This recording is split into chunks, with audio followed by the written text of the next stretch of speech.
Subscribe now and press the bell icon. Never miss an update.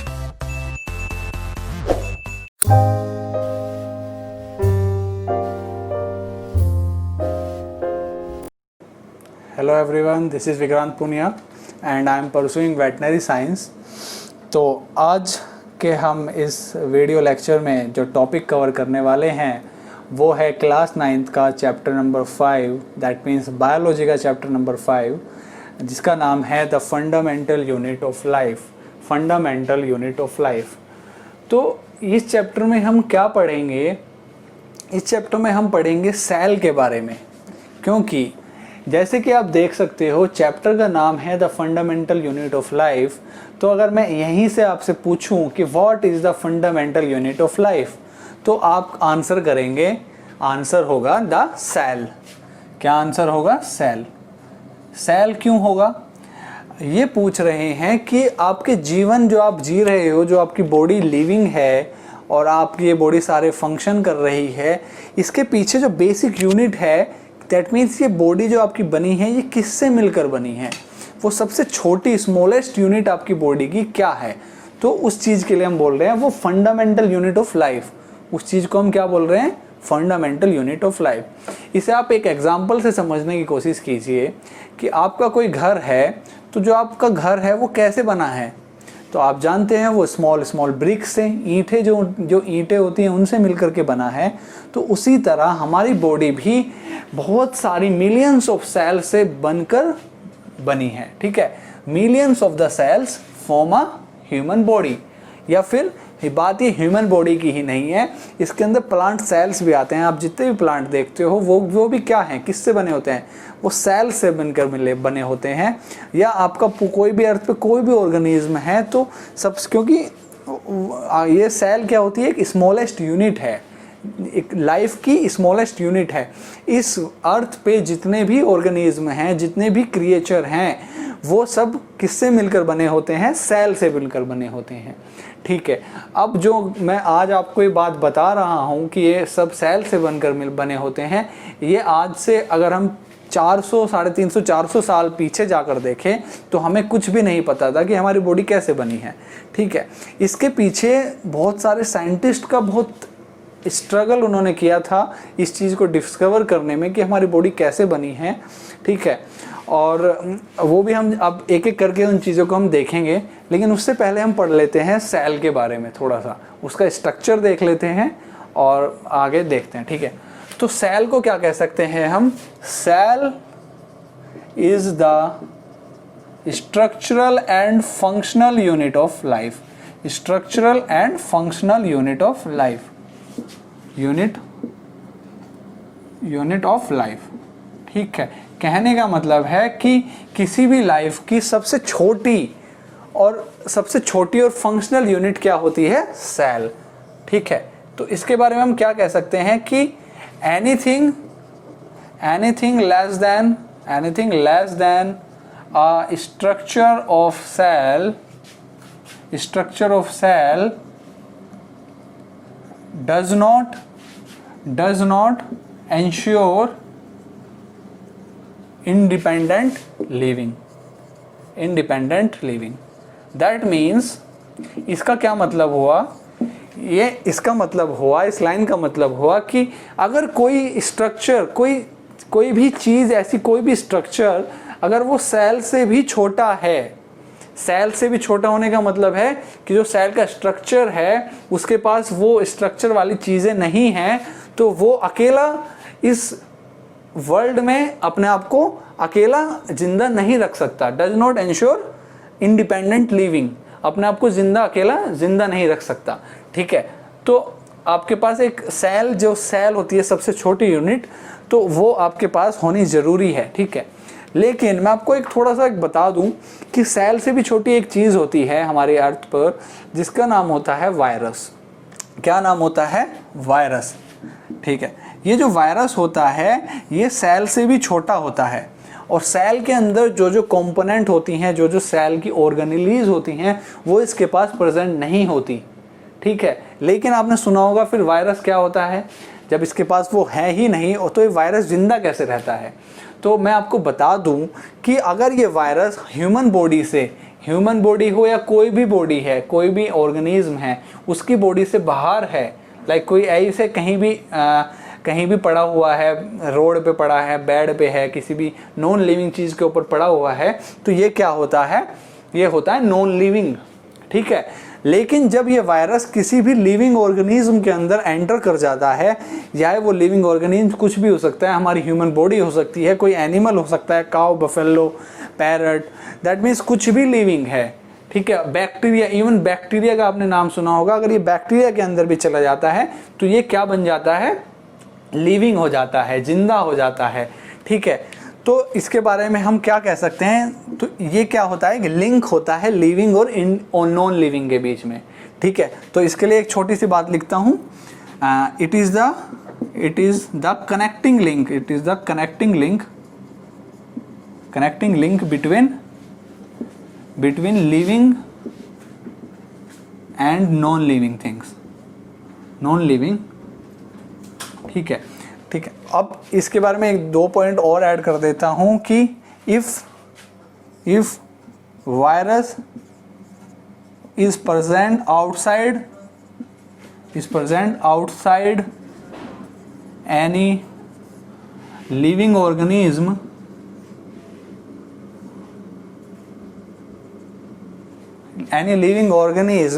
then virus not able to live, ठीक है, ये जिंदा नहीं रह पाएगा। लेकिन जैसे ही ये वायरस एंटर कर जाता है, if virus enter inside any living organism,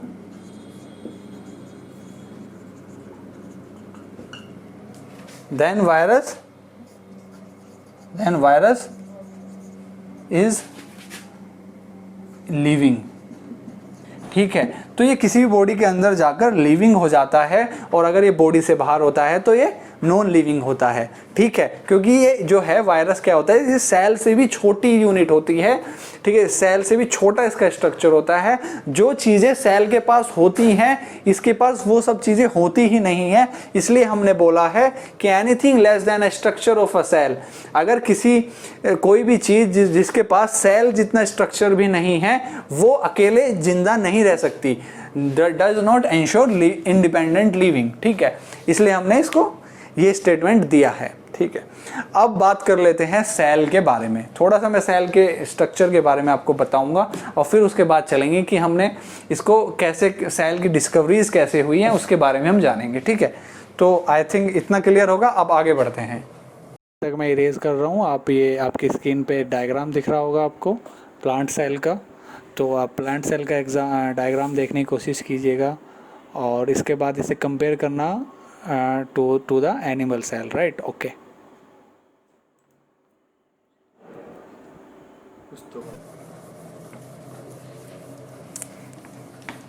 ठीक है, तो सेल क्या हो गई, cell is the structural and functional unit of life, ठीक है। तो अब देखते हैं सेल का स्ट्रक्चर। सेल का स्ट्रक्चर होता है कुछ इस तरह का स्ट्रक्चर, ठीक है। अब सेल के सेंटर में एक डार्क स्पॉट आप कह सकते हो, एक डार्क स्ट्रेन आप कह सकते हो, ये प्रेजेंट होता है, और इसको हम क्या बोलते हैं, that is the nucleus. Nucleus क्या होता है, इट इज द कंट्रोलर और director of the cell. That means जैसे हमारी बॉडी के अंदर हमारा ब्रेन होता है, उसी तरह एक सेल के अंदर न्यूक्लियस होता है, जो कि इस सेल के सारे फंक्शन को कंट्रोल करता है, ठीक है। अब इसके अलावा जो ये मेम्ब्रेन होती है, जो इसकी ये जो पूरी मेम्ब्रेन होती है, इस मेम्ब्रेन को हम बोलते हैं प्लाज्मा मेम्ब्रेन, राइट। या इसको हम कह सकते हैं सेल मेम्ब्रेन, राइट। अब ये इसके अंदर न्यूक्लियस हो गया, ये हो गया आउटर सेल प्लाज्मा मेम्ब्रेन। इसके अंदर अब और क्या क्या स्ट्रक्चर होते हैं, इस न्यूक्लियस से जुड़ा हुआ एक स्ट्रक्चर और यहाँ पे प्रेजेंट होता है, that is the smooth endoplasmic reticulum.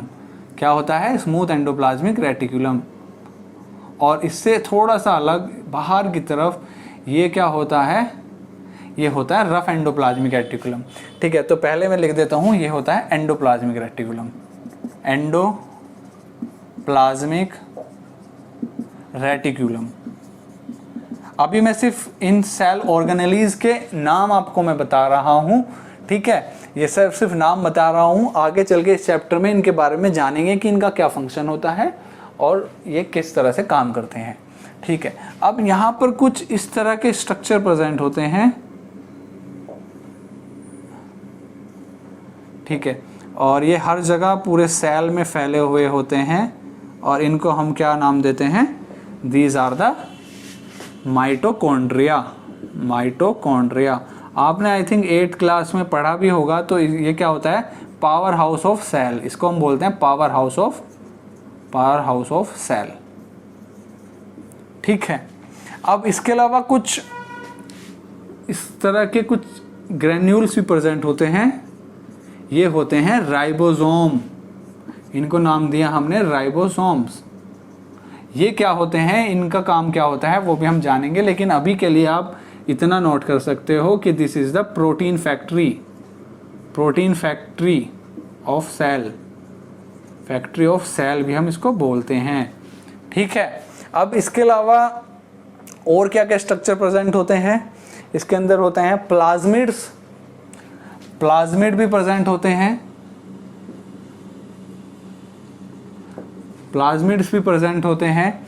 इसके अंदर और क्या क्या प्रेजेंट होते हैं, गोल्गी बॉडीज भी प्रेजेंट होती हैं, गोल्गी बॉडी प्रेजेंट होती है। वैक्यूल्स भी प्रेजेंट होते हैं, क्या होते हैं वैक्यूल्स।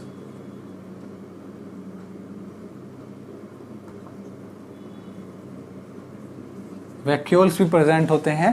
ठीक है, एक्चुअली अब मैं क्या करूंगा, आपकी स्क्रीन के ऊपर एक सेल का स्ट्रक्चर आपके सामने दिखा दूंगा। ठीक है, अब इसके साथ साथ ये जो मैंने स्ट्रक्चर बनाया है, ये स्ट्रक्चर सेल का है। ठीक है, अब आप जानते हो कि सेल कितनी तरह की हो सकती है भाई। एक तो हमारी एनिमल सेल होती हैं, जो कि हम जितने भी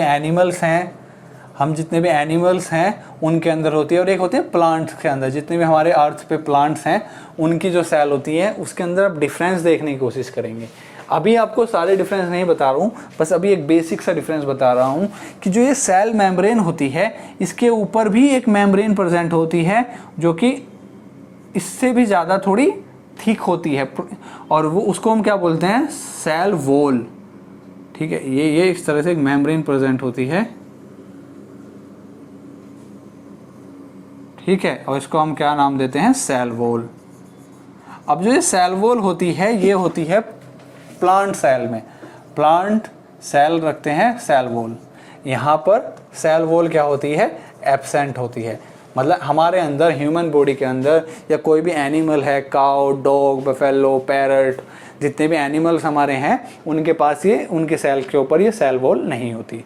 ठीक है, इतनी बात बस अभी इतना ही बताया। आगे जब इन ऑर्गेनेलीज के अंदर जाएंगे तो हम उनकी बात करेंगे, तब मैं आपको बताऊंगा। ठीक है, तो अब बात कर लेते हैं, इतना नोट हो गया। अब बात कर लेते हैं सेल्स के बारे में। सेल्स क्या होती हैं, ठीक है, सेल्स के बारे में बात करते हैं। तो सेल्स के अंदर देखो, ये हो गई सेल। तो सेल के अंदर क्या होती हैं, सेल की बाउंड्रीज होती हैं। सेल की बाउंड्रीज में क्या क्या चीज़ आती हैं, दैट इज जो हमने अभी पढ़ा, सेल वॉल और द प्लाज्मा मेम्ब्रेन, या किसको कह सकते हैं, सेल मेम्ब्रेन। तो सेल बाउंड्रीज में क्या आती हैं, प्लाज्मा मेम्ब्रेन और cell wall, right. Cell boundaries होती हैं। इसके अंदर और क्या होता है, साइटोप्लाज्म प्रेजेंट होता है।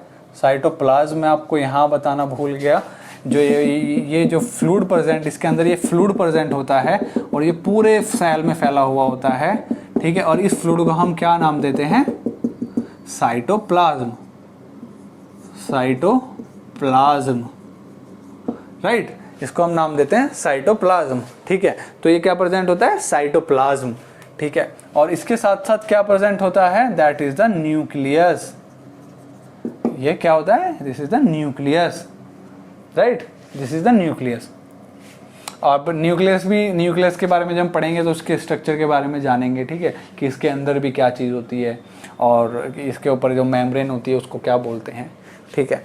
तो सेल के पास कितनी चीज़ें होती हैं? एक तो होती है सेल बाउंड्रीज, जिसके अंदर क्या आते हैं? प्लाज्मा मेम्ब्रेन, सेल वॉल, ठीक है। दूसरा क्या होता है? साइटोप्लाज्म होता है, तीसरा पूरा जो कि पूरी सेल में फैला हुआ होता है। उसके साथ साथ क्या होता है? न्यूक्लियस होता है, जो कि सेंट्रली लोकेटेड होता है, हर सेल के सेंटर में लोकेटेड होता है। और ये क्या होता है? Controller of the cell, controller of the cell, cell को कंट्रोल करता है, ठीक है। या इसको कह सकते हैं डायरेक्टर ऑफ सेल, ठीक है, डायरेक्टर ऑफ सेल, राइट। अब इतनी बात क्लियर है आपकी। अब बात करते हैं, ये तो हमने जो मैंने आपको सब सिखाया ये हमें आज के टाइम में पता है, लेकिन आज से 350 से 400 साल पहले हमें ये सब चीज़ नहीं पता थी। हमें ये भी नहीं पता था कि सेल क्या होती है, हमारी बॉडी किसकी बनी होती है, वो भी हमें नहीं पता था। तो ठीक है, अब वहीं से शुरू करते हैं।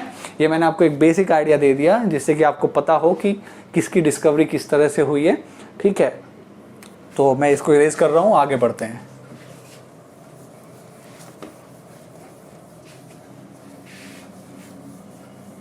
ठीक है, तो जो सेल होती हैं इसकी डिस्कवरी करने वाले एक साइंटिस्ट थे जिनका नाम था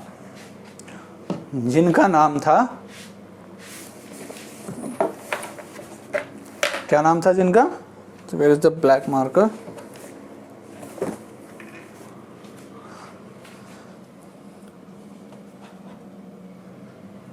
हाँ, तो जो ये सेल थी, सेल की डिस्कवरी किसने की थी? तो मैं लिख देता हूँ discovery of cell. Discovery of cell किसने की थी?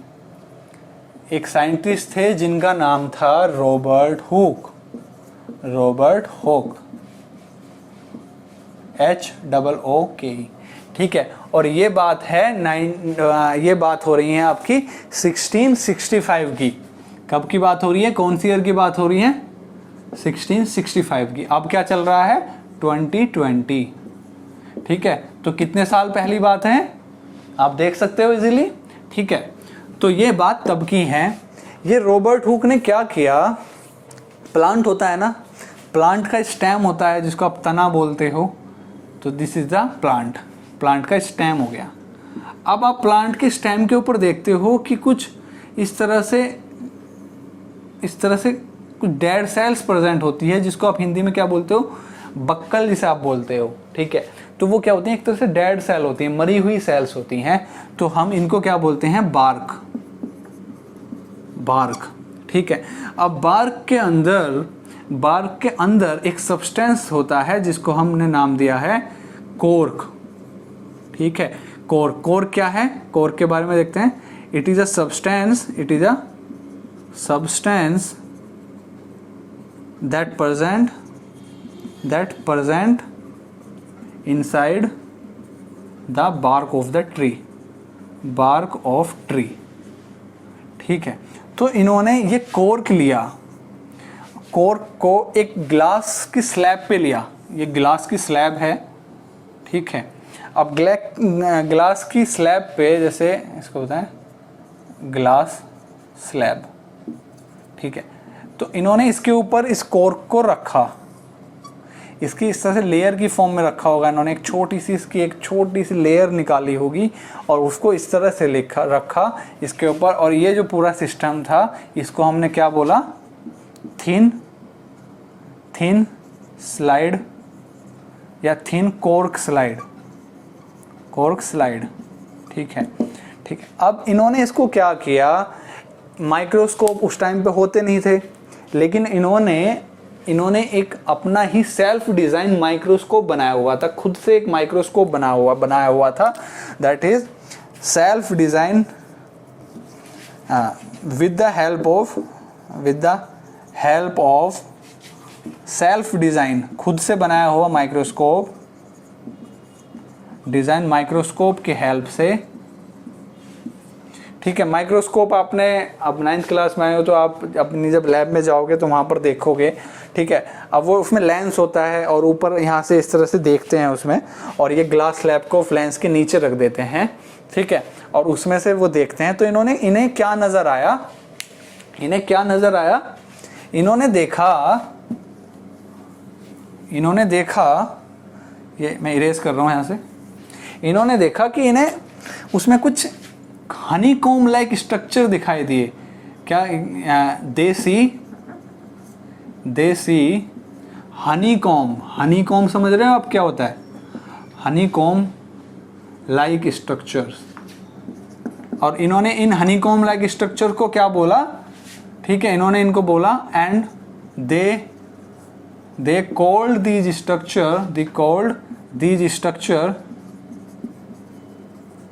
क्या बोला इन्होंने इन स्ट्रक्चर को? लिटिल कंपार्टमेंट इनको बोला इन्होंने, लिटिल कंपार्टमेंट। अब एक्चुअली मैं आपको बता दूं, जो लिटिल कंपार्टमेंट था ये एक्चुअली क्या थे? ये थे सेल्स, लेकिन इनको तो पता नहीं था कि ये क्या है। तो ये क्या थे? सेल्स। ये क्या थे? लिटिल कंपार्टमेंट क्या थे? सेल्स थे। ठीक है, अब उस टाइम पे जिस टाइम पे इन्होंने इनको देखा तो उस टाइम पे जो ये डिस्कवरी थी ये इतनी बड़ी नहीं मानी गई, क्योंकि उन्हें पता ही नहीं था कि ये क्या डिस्कवर हुआ है।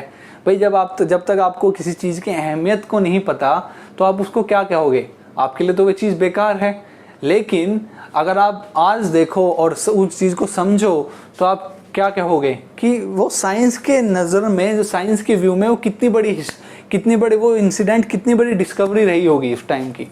ठीक है, अब भाई आज तो हमें सब कुछ पता है, लेकिन जब हमें कुछ भी नहीं पता था और जब इन्होंने रॉबर्ट हुक ने इसको सेल को देखा पहली बार, तो कितनी बड़ी डिस्कवरी रही होगी। ठीक है, अब मैं आपको बताता हूँ ये हनीकॉम्ब क्या है। जो आप मधुमक्खी का छत्ता होता है ना, तो उसमें क्या होता है, छोटे छोटे इस तरह के कंपार्टमेंट से बने होते हैं।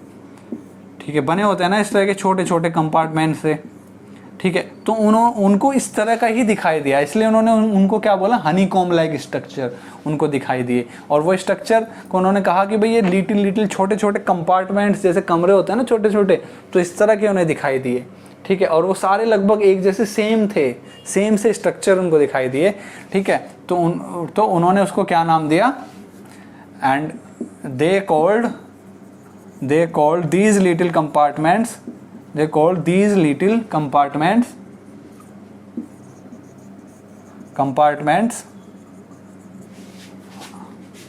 को क्या नाम दिया उन्होंने?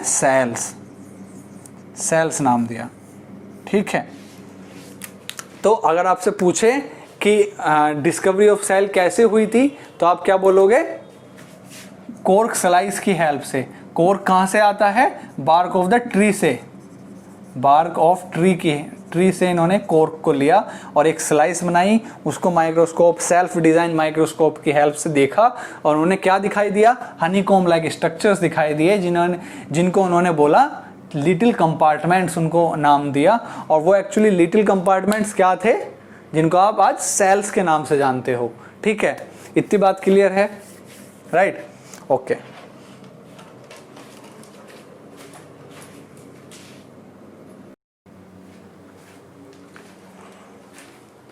हाँ जी, तो रॉबर्ट हुक ने सेल की डिस्कवरी करी। अब क्या होता है कि आफ्टर 9 years, 9 साल के बाद, दैट मीन्स 1665 में रॉबर्ट हुक ने सेल की डिस्कवरी करी। तो after 9 years, that means in 1674 में एक नए साइंटिस्ट आए जिनका नाम था लीवॉन हॉक।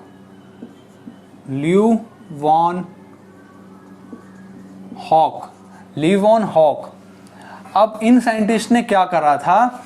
इन साइंटिस्ट ने पॉन्ड वाटर लिया था। पॉन्ड वाटर समझते हो? जो तालाब का पानी होता है। इन्होंने उसमें से फ्री लिविंग सेल को देखा था। दैट मीन्स जो रॉबर्ट हुक थे उन्होंने जो सेल देखी थी वो क्या थी, डेड सेल थी। दैट मीन्स वो मरी हुई सेल थी, क्योंकि मैंने आपको बताया था कि जो स्टेम के ऊपर वो जो तने पे जो वो बक्कल होता है, बार्क जो होता है, वो डेड सेल्स का बना होता है और उन्होंने उसमें से ही कोर्क लिया था। तो जो उन्होंने वो सेल देखी थी वो क्या थी, डेड सेल। लेकिन ल्यूवन हॉक ने क्या किया था, इन्होंने डिस्कवरी की थी, discovery of free living cell, discovery of free living cell, free living cell, right. कहां से किया था, किसकी हेल्प से किया था, with the help of pond water. इन्होंने तालाब के पानी को लिया था और उससे उसी तरह से एक स्लाइस बनाई होगी, उसको सुखाया होगा, उसके ऊपर कुछ सेल्स आ गई होंगी, क्योंकि आप जानते हो कि पॉन्ड्स वाटर के अंदर कितने सारे बैक्टीरियाज होते हैं, कितने सारे वायरसेस होते हैं, एल्गी होती है, फंजाई होती हैं, तो वो भी क्या सेल से ही बने होते हैं सब चीज़ें। तो इन्होंने पॉन्ड वाटर की हेल्प से फ्री लिविंग सेल देखी थी, ठीक है, फ्री लिविंग सेल। तो आप अगर आपसे कोई पूछे कि फ्री लिविंग सेल की डिस्कवरी किसने की थी, तो दैट इज द ल्यूवन हॉक। 9 साल बाद, आपको ऐसे याद रखने के लिए ईयर आप कैसे करोगे कि जब रॉबर्ट हुक ने डिस्कवरी की थी उसके 9 साल बाद ल्यूवन हॉक ने फ्री लिविंग सेल की डिस्कवरी की थी, ठीक है। और वो कैसे की थी, एक्चुअली इनके टाइम पे जो वो माइक्रोस्कोप था उन्होंने उसके अंदर कुछ चेंजेस किए, ठीक है, उसको थोड़ा इम्प्रूव करने की कोशिश करी, ठीक है। तो with the help of by some improvement in the microscope, primitive microscope कह सकते हो आप, प्रीमिटिव माइक्रोस्कोप, जो पुराने टाइम के जो माइक्रोस्कोप थे उसमें थोड़ा सा स्लाइट इम्प्रूवमेंट किया तो इन्होंने ये फ्री लिविंग सेल को देख पाए, ठीक है। अब इसके बाद एक तीसरे साइंटिस्ट आते हैं जिनका नाम क्या था, रॉबर्ट ब्राउन। रॉबर्ट ब्राउन क्या थे, अब बताता हूं मैं आपको रॉबर्ट ब्राउन के बारे में, ठीक है। इतनी बात तो क्लियर होगी आपके। अब मैंने आपको बताया था सेल के स्ट्रक्चर में क्या प्रेजेंट होता है, सेंटर में न्यूक्लियस। तो न्यूक्लियस की डिस्कवरी करने वाले जो साइंटिस्ट थे उनका नाम था Robert brown. Robert brown, confuse मत हो जाना, वहाँ पर जो डिस्कवरी सेल की थी उन्होंने वो कौन थे, रॉबर्ट हुक, ठीक है। लेकिन ये क्या है, रॉबर्ट ब्राउन। तो रॉबर्ट हुक ने क्या किया था, discovery of nucleus inside the cell, right, inside the cell. अब एक्चुअली था क्या, देखो आपकी एक बुक में एक एक्टिविटी दी हुई है, वो एक्टिविटी आप अपने स्कूल में परफॉर्म करोगे। तो उस एक्टिविटी में क्या है कि वो आपको एक ऑनियन लेने को बोलते हैं, अब आपको पता है ऑनियन क्या होती है, बल्ब शेप होती है, इस तरह से होती है, बल्ब शेप होती है, ठीक है, होती है ना इस तरह की बल्ब शेप। अब जब आप इसको छीलते हो, पील ऑफ करते हो, तो आपको किस तरह की लेयर्स दिखती हैं, दैट इज इस तरह की आपकी लेयर्स दिखाई देती हैं। तो इन्होंने क्या किया, इन लेयर्स को ऐसे छीला और लेयर को छील के एक अंदर की तरफ से एक लेयर, बहुत पतली सी लेयर होती है, उस लेयर को क्या बोलते हैं, इनको क्या बोलते हैं, ऑनियन बल्ब्स, ठीक है। अब इस लेयर को क्या बोलते हैं, एपिडर्मिस। ये क्या होती है, आउटर लेयर होती है, ठीक है, आउटर लेयर होती है, ठीक है। इसको यहाँ से पील ऑफ किया, बहुत पतली सी फोक आती है, उसकी हेल्प से इन्होंने इसको हटाया, थोड़ा सा करके हटाया और एक स्लाइड बनाई ग्लास, जैसे मैंने बताया था ना अभी, ग्लास स्लाइड बनाई और उसके ऊपर इन्होंने क्या किया, इस लेयर को रखा और साथ साथ यहाँ पर कुछ पानी की ड्रॉप्स भी रखी। पानी की ड्रॉप्स क्यों रखी, एपिडर्मिस लेयर को पुट किया इन्होंने, ठीक है, लेयर को पुट किया यहाँ पे, एपिडर्मिस लेयर, ये क्या होती है, ग्लास स्लैब, ठीक है, पुट किया इन्होंने एपिडर्मिस लेयर को और साथ साथ यहाँ पे कुछ वाटर्स भी डाल लिया। वाटर्स क्यों डाल लिया, फ्यू ड्रॉप्स ऑफ वाटर भी ऐड करी, ऐड की इन्होंने, add few drops of water. क्यों वाटर क्यों ऐड किया? जिससे कि ये लेयर है ये ड्राइड ना, सूख ना जाए। अगर सूख जाएगी तो ये थोड़ी कॉन्स्ट्रिक्ट हो जाएगी, कि जिससे कि सूख ना जाए, इसलिए इन्होंने थोड़ी यहाँ पे वाटर की ड्रॉप भी डाली। अब इतना कुछ कर लिया। अब इसके बाद इन्होंने एक सॉल्यूशन आता है, उसको भी इन्होंने उस पर डाला। वो सॉल्यूशन क्या होता है? सैफ्रेनिन का सॉल्यूशन होता है, सैफ्रेनिन सॉल्यूशन। तो आफ्टर दैट फर्स्ट स्टेप तो ये हो गया आपका, दूसरा स्टेप ये हो गया। थर्ड स्टेप क्या?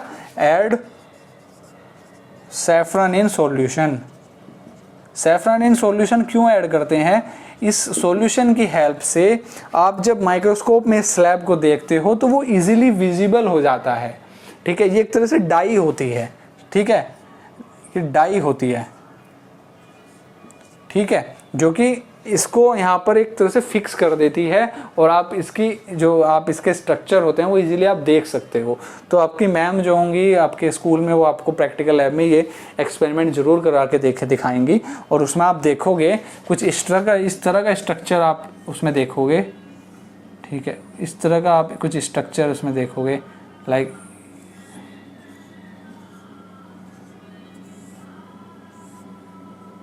ठीक है, ये क्या है? सेल्स, जिनको हमने क्या बोला था? Little compartments. किसने बोला था? रॉबर्ट हुक ने। अब इनके बीच में क्या प्रेजेंट होता है? That is the nucleus. तो इनके सेंटर में क्या प्रेजेंट है? न्यूक्लियस। ठीक है, और इस तरह से आप वहाँ पर देखोगे स्ट्रक्चर। ठीक है, ये माइक्रोस्कोपिक व्यू होगा, माइक्रोस्कोपिक व्यू। ठीक है, तो अब क्या हो गया? इसकी डिस्कवरी हो गई। कब हुई थी? रॉबर्ट ब्राउन कब आए थे?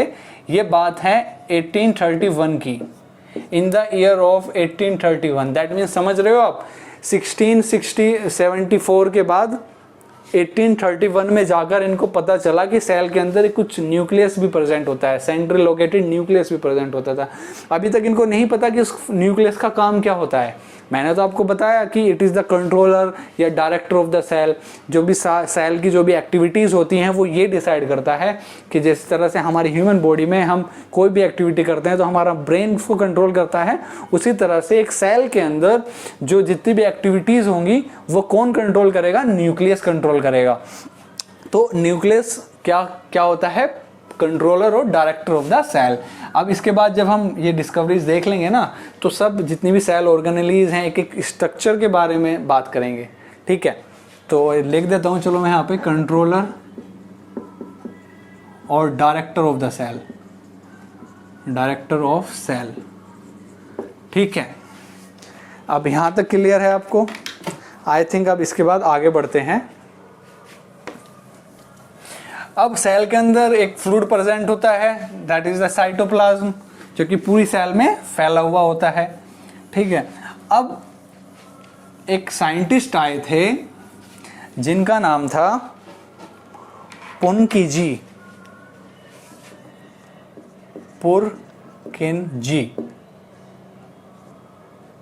पुरकिंजी ये आए थे 1839 में, और इन्होंने क्या डिस्कवर किया था? इन्होंने डिस्कवरी की थी प्रोटोप्लाज्म की। प्रोटोप्लाज्म। अब प्रोटोप्लाज्म क्या होता है? ये सेल होती है, सेल के अंदर ये न्यूक्लियस होता है, ये यहाँ पर प्लाज्मा मेम्ब्रेन होती है। ठीक है, और यहाँ पर कुछ ऑर्गेनेलीज बनी होती हैं, जैसे कि एंडोप्लाज्मिक रेटिकुलम, राइबोसोम्स, कुछ इस तरह के, माइटोकॉन्ड्रिया। तो इनके अंदर भी एक फ्लूइड प्रेजेंट होता है। ठीक है, उस फ्लूइड को क्या बोलते हैं? प्रोटोप्लाज्म। ठीक है, अब जो प्रोटोप्लाज्म जो वर्ड, प्रोटोप्लाज्म की डिस्कवरी लिख देता हूँ, डिस्कवरी। ठीक है, प्रोटोप्लाज्म की डिस्कवरी करने वाले कौन थे? पुरकिंजी। ठीक है, पुरकिंजी। ठीक है, इन्होंने कब डिस्कवरी की इसकी? 1839 में। तो प्रोटोप्लाज्म क्या कह सकते हैं प्रोटोप्लाज्म के बारे में? It is the fluid, it is the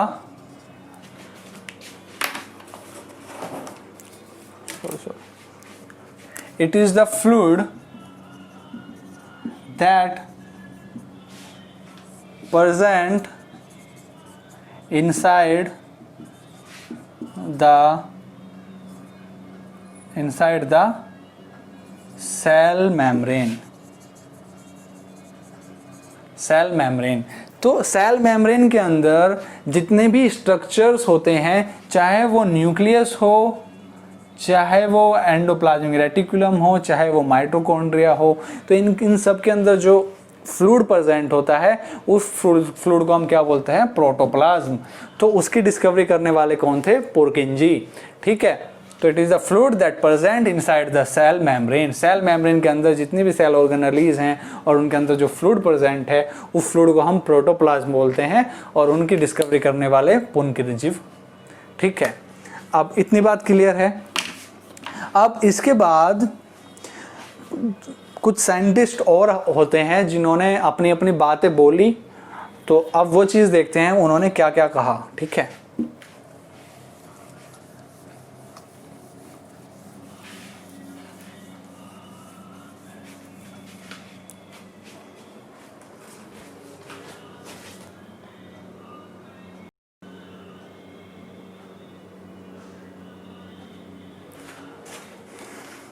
हाँ जी, तो अब कुछ साइंटिस्ट और आते हैं। तो दो साइंटिस्ट आते हैं जिनके पहले साइंटिस्ट जो थे वो थे मैल्थियस शेल्डेन।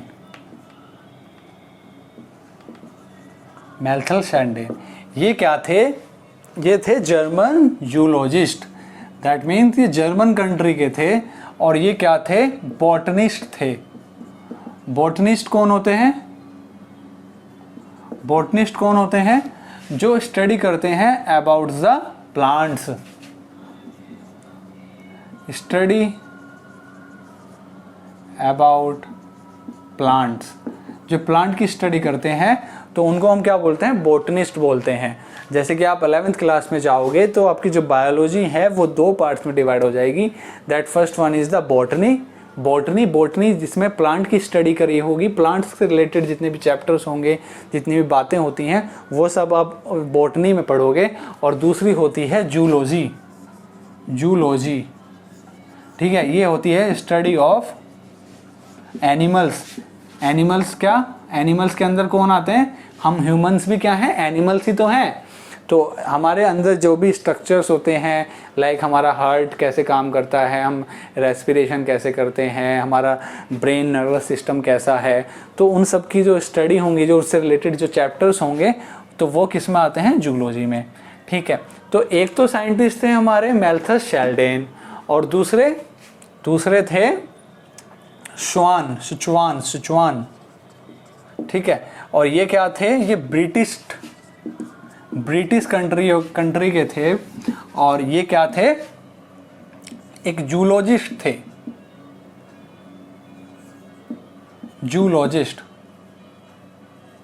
ठीक है, इन दोनों ने मिलकर क्या थ्योरी दी? इन दोनों ने मिलकर एक थ्योरी दी थी जिसको हम बोलते हैं सेल थ्योरी। ठीक है, इन दोनों साइंटिस्ट ने मिलकर एक थ्योरी दी जिसका नाम था सेल थ्योरी। ठीक है, प्रपोज्ड सेल थ्योरी। तो इन्होंने हमें एक सेल थ्योरी दी। अब ये सेल थ्योरी क्या थी, तो इसके बारे में हम पढ़ते हैं। तो दोनों साइंटिस्ट ने एक अपनी अलग अलग बातें बोली। ठीक है, अब वो क्या क्या बातें बोली, अब वो चीज़ें हम देखते हैं। ठीक है, तो जो ये मैल्थस शेल्डेन थे, इन्होंने क्या किया? बहुत सारे प्लांट्स को ऑब्जर्व किया। भाई बहुत सारे प्लांट्स होते हैं हमारे आसपास, तो उन्होंने उनको ऑब्जर्व किया। तो उन्होंने ऑब्जर्व करके ये पाया कि जो ये प्लांट्स होते हैं ये डिफरेंट टाइप्स की सेल से बने होते हैं, और जो कि फॉर्म करता है टिश्यू। समझ आया? दोबारा मैं रिपीट करता हूँ। तो ये जो मैल्थस शेल्डेन थे, ये क्या थे? जर्मन बॉटनिस्ट थे। तो इन्होंने क्या किया? इन्होंने बहुत सारे प्लांट्स को ऑब्जर्व किया और ये पाया कि जो प्लांट्स होते हैं ये डिफरेंट काइंड्स ऑफ सेल्स को सेल्स के बने होते हैं और सेल्स से बने होते हैं और उसके बाद क्या फॉर्म करते हैं, टिश्यू फॉर्म करते हैं। अब ये टिश्यू क्या होता है मैं आपको बताऊंगा, पहले मैं लिख देता हूँ यहाँ पर, ठीक है। They observe different types of plants and conclude that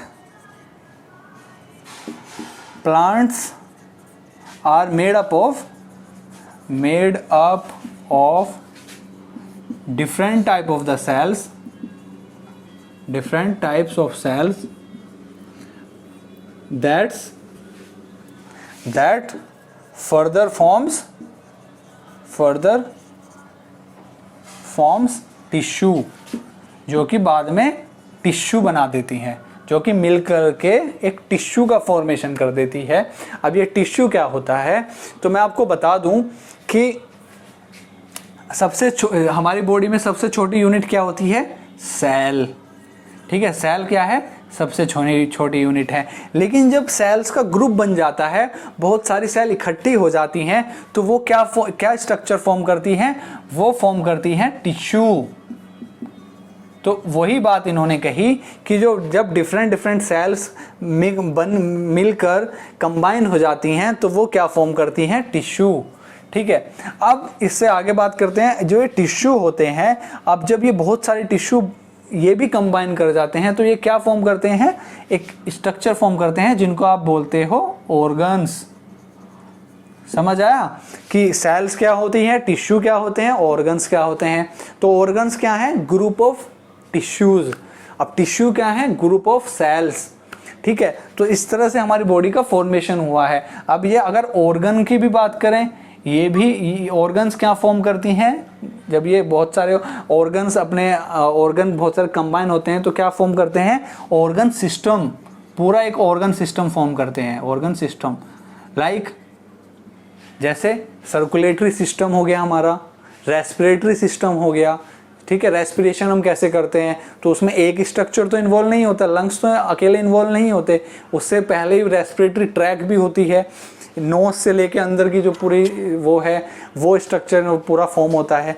एक जैसे और सिस्टम की बात करें तो डाइजेस्टिव सिस्टम हो गए, तो मैं लिख देता हूँ, आई थिंक आपको दिख रहा होगा एक होता है डाइजेस्टिव सिस्टम जो आपके फूड को डाइजेस्ट करता है, डाइजेस्टिव सिस्टम हो गया। उसके अलावा आपका रेस्पिरेटरी सिस्टम हो गया, आप जो सांस लेते हो और छोड़ते हो, जो लंग्स वगैरह इन्वॉल्व होते हैं। और इसके अलावा क्या हो सकते हैं, सर्कुलेटरी सिस्टम हो गया जिसके अंदर आपके हार्ट आते हैं, ठीक है। तो आई थिंक इतना ये आपको क्लियर होगा, इसको आप अलग से नोट कर लीजिएगा, ठीक है। अब शेल्डेन ने क्या बोला कि इन्होंने बहुत सारे प्लांट को ऑब्जर्व किया और कंक्लूजन ये दिया कि जो ये प्लांट होते हैं डिफरेंट टाइप की सेल से मिलकर बने होते हैं जो कि फॉर्म करते हैं टिश्यू, ठीक है। इन्होंने इतनी बात बोल दी। अब उसके बाद श्वान क्या कहते हैं, श्वान की बात सुन लेते हैं। श्वान क्या है, एक ब्रिटिश के जूलॉजिस्ट हैं, ठीक है। तो इन्होंने एक बहुत इंपॉर्टेंट डिस्कवरी की थी, बताता हूँ अभी।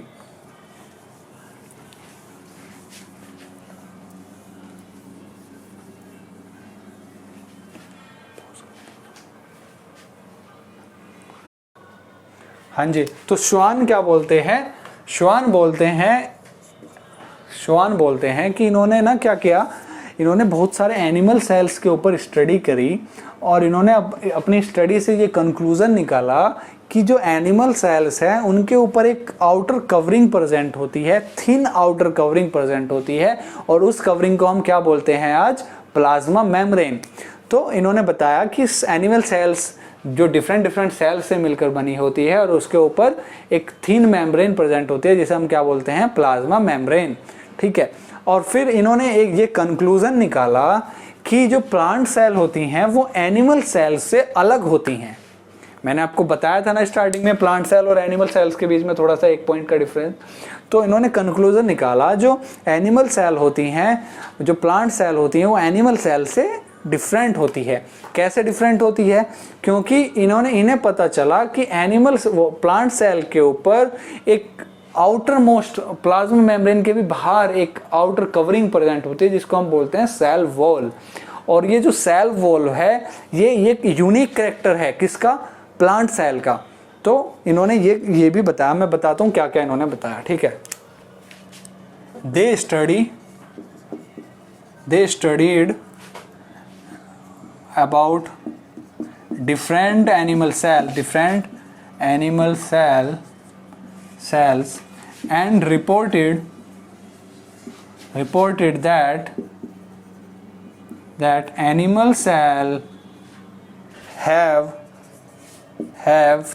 thin outer membrane, outer covering कह सकते हो, outer covering, and that is plasma membrane, जिसको हम क्या बोलते हैं आज? Plasma membrane, right. ठीक है, अब इन्होंने इसके साथ साथ और क्या कंक्लूड किया? he also concluded that plant cell is different from the animal cell। कैसे? एनिमल सेल कैसे डिफरेंट है? Because plant cell have outer most layer कह सकते हैं above plasma membrane. Plasma membrane के भी ऊपर एक आउटर मोस्ट लेयर होती है above plasma membrane, and that layer is called cell wall। और ये जो सेल वॉल होता है ये क्या होता है? यूनिक कैरेक्टरिस्टिक होता है। किसका कैरेक्टरिस्टिक होती है? एनी प्लांट सेल की। It is the unique characteristic of plant cell.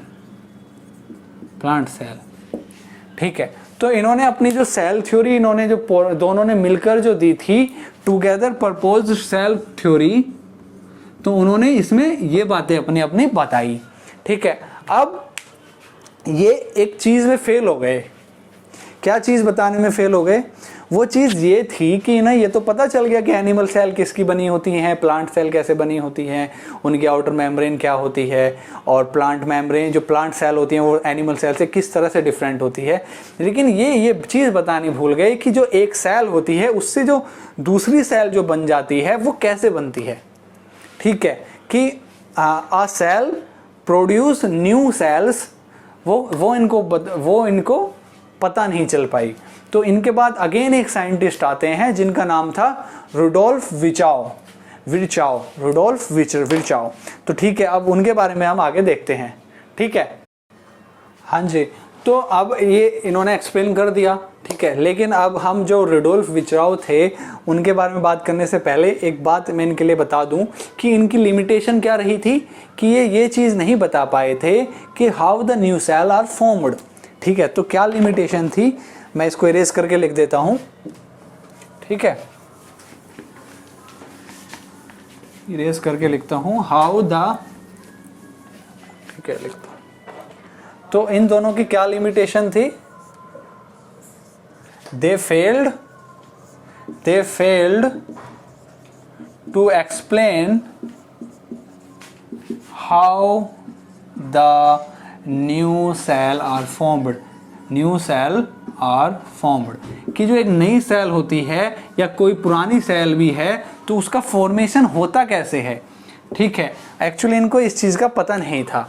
ठीक है, तो जो अगले साइंटिस्ट आते हैं रुडोल्फ विर्चाओ, जो वो साइंटिस्ट आते हैं, उन्होंने इन दोनों की थ्योरी को क्या किया, कंबाइन किया और एक सेल थ्योरी को एक फाइनल शेप दी।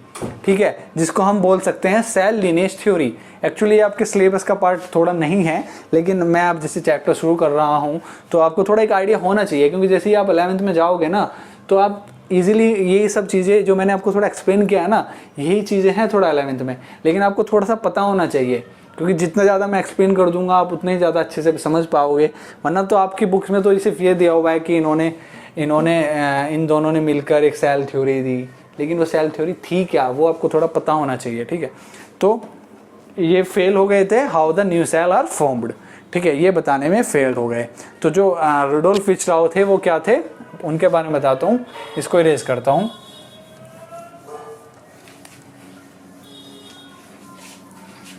ठीक है, जो रुडोल्फ विचराउ थे वो कब आए, उन्होंने कब अपनी थ्योरी दी, in 1855 new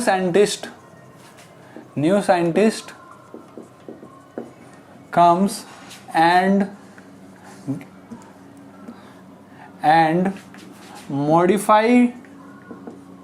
modify the cell theory। Cell theory को इन्होंने क्या किया, मॉडिफाई किया, सेल थ्योरी को मॉडिफाई किया and gives his new cell theory, that is, जिसको हम क्या बोलते हैं, that is cell lineage theory, linkage theory, cell linkage theory. ठीक है, अब इस थ्योरी में इन्होंने क्या बताया, इन थ्योरी में इन्होंने बताया कि जो नई सेल्स होती हैं वो कहाँ से अराइव होती हैं, दे अराइजेज। तो थ्योरी का पहला पॉइंट लिखता हूं, ठीक है, इन्होंने बताया new cells are formed from pre-existing cells।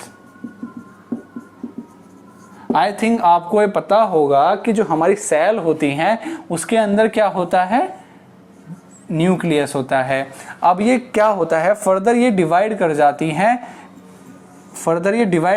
हैं नई सेल्स में, ठीक है, नई सेल्स में डिवाइड कर जाती हैं, ठीक है। तो उनको ये चीज़ नहीं पता थी कि सेल के पास डिवीजन करने की कैपेसिटी होती है, ठीक है। लेकिन जो रुडोल्फ विचराउ थे उन्होंने 1855 में आकर ये बताया कि new cell are form from pre existing cell, कि जो पुरानी सेल होती हैं उनसे ही डिवाइड होकर नई सेल का फॉर्मेशन होता है, ठीक है। और इन्होंने ये भी बताया, दूसरा पॉइंट इन्होंने ये भी बताया कि all the living organism,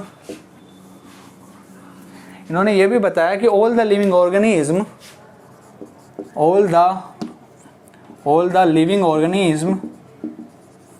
organism are formed by cell and product of cell। कहने का मतलब है कि हमारे अर्थ पे जितने भी ऑर्गेनिज्म होते हैं वो किसके बने होते हैं, सेल के बने होते हैं, और इसको बोल सकते हैं कंपोज्ड ऑफ सेल के बने होते हैं, और या सेल के प्रोडक्ट से बने होते हैं। प्रोडक्ट से कहने का मतलब है कि जब वो सेल डिवाइड करती है तो वो न्यू सेल का फॉर्मेशन करती है, that further form new individual, new organism, ठीक है। और इन्होंने ये भी बताया था कि भाई जो सेल होती हैं वो कंबाइन करके एक टिश्यू का फॉर्मेशन करती है, और वो टिश्यू होता है जो डिफरेंट ऑर्गन्स का फॉर्मेशन करता है। तो इस तरह से इन्होंने इतनी बात यहाँ तक बता दी थी, ठीक है। और इन्होंने जो सेल लीनेज थ्योरी दी थी, ये जो सेल लीनेज थ्योरी थी इन्होंने अपने लैंग्वेज में दी थी, और वो उन्होंने उसमें क्या स्टेटमेंट दिया था, उन्होंने एक स्टेटमेंट दिया था, ओमनिस सेल्यूला ई सेल्यूला, ठीक है। ये उन्होंने अपनी लोकल लैंग्वेज में इन्होंने ये बात बोली थी कि ओमनिस सेल्यूला ई सेल्यूला। एक्चुअली इसका मतलब क्या होता है कि new cells are formed from pre existing cells, ठीक है, या all the living organism are composed of cells और प्रोडक्ट ऑफ सेल्स, ठीक है। अब यहाँ तक आपकी बात क्लियर है। तो ये जो डिस्कवरीज करते करते क्या कौन सी ईयर आ चुकी है, 1855, ठीक है। तो अब यहाँ तक आपको आई थिंक क्लियर होगा। अब इस चैप्टर में हम इसके बाद पढ़ेंगे अबाउट द प्लांट सेल और एनिमल सेल्स के बीच में क्या डिफरेंसेस होते हैं, और फिर जितने भी स्ट्रक्चर्स हमने पढ़े थे या जिस सेल्स के अंदर जितनी भी ऑर्गेनेलीज हमने पढ़ी थी उनके बारे में एक एक करके हम फर्दर डिटेल में जानते जाएंगे। ठीक है, ये वीडियो यहीं तक, और ठीक है, थैंक यू। हाँ, तो सॉरी, ये जो न्यू साइंटिस्ट थे इनका मैंने आपको नाम तो बताया नहीं। इनका नाम था रुडोल्फ विचाओ। ठीक है, क्या नाम था? Rudolf Virchow. ठीक है, जिन्होंने क्या दी थी? Cell lineage theory. ठीक है, आई थिंक क्लियर होगा, इतना नोट कर लीजिए। Okay, thank you. मिलते